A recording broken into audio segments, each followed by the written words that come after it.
नमस्कार दोस्तों, आप सबका हमारे चैनल में स्वागत है। आज मैं गणेश जी की श्रेष्ठता की कथा कहने वाली हूँ। सभी धार्मिक कार्यों और पूजा पाठ में सर्वप्रथम गणेश जी की पूजा की जाती है। गणेश जी को सभी देवताओं में प्रथम पूज्य माना गया है। गणेश जी की पूजा के बगैर कोई भी शुभ कार्य प्रारंभ नहीं किया जाता। गणेश जी को शुभ लाभ के दाता और रिद्धि सिद्धि का स्वामी माना जाता है। गणेश जी को ही प्रथम पूज्य क्यों माना गया है, इससे संबंधित कुछ कथाएं धर्म ग्रंथों में वर्णित है, जो इस प्रकार है। पूर्व काल में एक बार देवताओं ने माता पार्वती को अमृत से तैयार किया हुआ एक मोदक दिया, जिसे देखकर उनके दोनों बालक कार्तिकेय और गणेश माता से मोदक मांगने लगे। तब माता पार्वती ने उनकी बुद्धि को परखने के उद्देश्य से मोदक के महत्व का वर्णन करते हुए उनसे कहा कि तुमसे जो धर्माचरण के द्वारा श्रेष्ठता प्राप्त करके सर्वप्रथम सभी तीर्थों का भ्रमण कर आएगा, उसी को मैं यह मोदक दूंगी। माता की ऐसी बात सुनकर कार्तिकेय अपने वाहन मयूर पर आरूढ़ होकर शीघ्रता से चल दिए। इधर गणेश जी का वाहन मूषक होने से वो सोच में पड़ गए कि मेरा वाहन तो चूहा है, मैं अपने भाई से पहले नहीं आ सकता हूँ।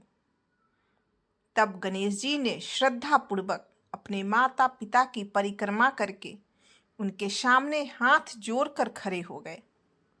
यह देखकर माता पार्वती और पिता शंकर भगवान ने मन ही मन गणेश जी की बुद्धि की प्रशंसा करते हुए उन्हें अपने गले से लगा लिया। उधर कार्तिकेय जी अपने वाहन से जल्दी जल्दी सभी तीर्थों का भ्रमण कर खुश होते हुए दिन भर में वापस आ गए। उन्होंने देखा कि गणेश तो पहले से ही माता पिता के पास बैठे हुए हैं।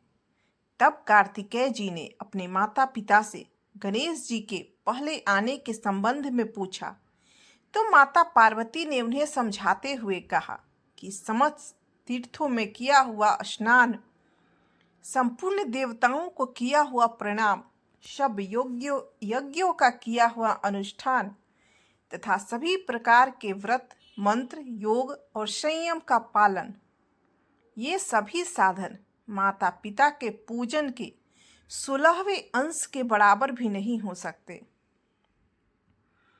इसलिए यह गणेश सैकड़ों पुत्रों सैकड़ों गणों से भी बढ़कर है।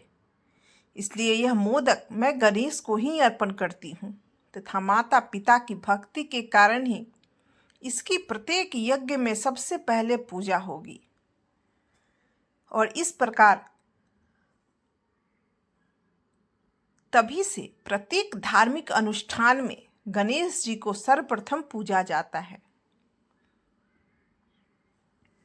एक अन्य कथा के अनुसार एक बार सभी देवताओं में विवाद हो गया कि उनमें श्रेष्ठ और प्रथम पूज्य कौन है। आपस में कोई निष्कर्ष ना निकलता देख सभी देवता त्रिदेव अर्थात ब्रह्मा, विष्णु, महेश के पास गए और पूरी बात बतलाई। देवताओं की बात सुनकर भगवान शिव ने कहा कि सभी देवताओं को पृथ्वी की परिक्रमा करनी होगी और जो सबसे पहले परिक्रमा कर वापस आएगा वही सबसे श्रेष्ठ कहलाएगा। भगवान शिव ने गणेश जी और गणेश जी के बड़े भाई कार्तिकेय जी को भी प्रतियोगिता में भाग लेने के लिए कहा। सभी देवता अपने अपने वाहनों पर सवार होकर निकल पड़े पृथ्वी की परिक्रमा करने। भगवान गणेश का वाहन चूहा था। गणेश जी ने पृथ्वी की परिक्रमा ना करते हुए अपने माता पिता अर्थात भगवान शिव और माता पार्वती की परिक्रमा की और उनके आगे हाथ जोड़कर खड़े हो गए।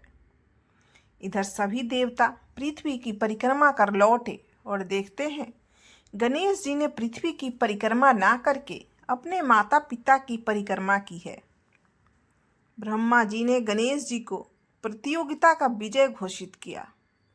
कई देवताओं ने कहा कि गणेश जी ने तो पृथ्वी की परिक्रमा की ही नहीं। इस पर ब्रह्मा जी ने कहा, इस संसार में माता पिता से बढ़कर कोई भी नहीं होता है। माता पिता की सेवा से बढ़कर संसार में कुछ भी नहीं।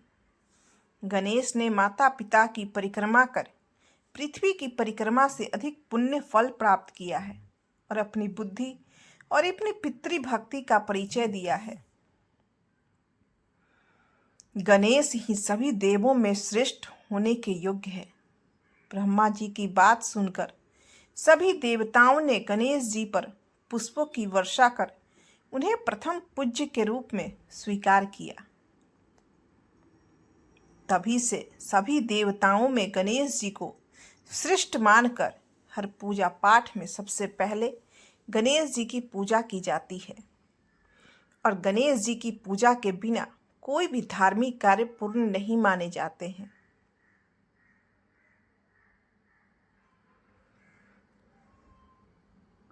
इस कथा से हमें यह शिक्षा मिलती है, गणेश जी के श्रेष्ठता की कहानी से हमें यह शिक्षा मिलती है कि माता पिता की सेवा से बढ़कर दुनिया में कुछ भी नहीं। ईश्वर भी उसी का साथ देता है जो अपने माता पिता की सेवा करता है।